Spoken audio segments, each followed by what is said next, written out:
دیگه یوتیوبرها گان دارن توی بازی ماینکرافتشون. تو هم دوست داری که گان داشته باشی؟ من خیلی رایگان آموزش رو میذارم و بریم سراغ این ویدیو.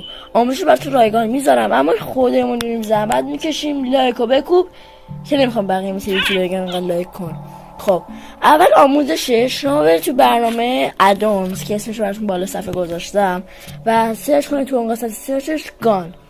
اون رو سرچ کنید براتون میاره. ادونز رو میتونید از مارکت یا هر جایی دانلود کنید. گان رو سرچ کنید براتون کلی ماد گان میاره که این مادم جزوشون هست.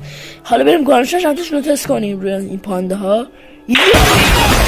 بله دیدین که پانده ها گیر خوردن. اینم خشابشونه، میتونید شما توی این بازی ایم بگیرید. اینم خیلی باحالشونه. پس لایک بکن، سابم بکن، منتظر آموزش بعدی هم باش.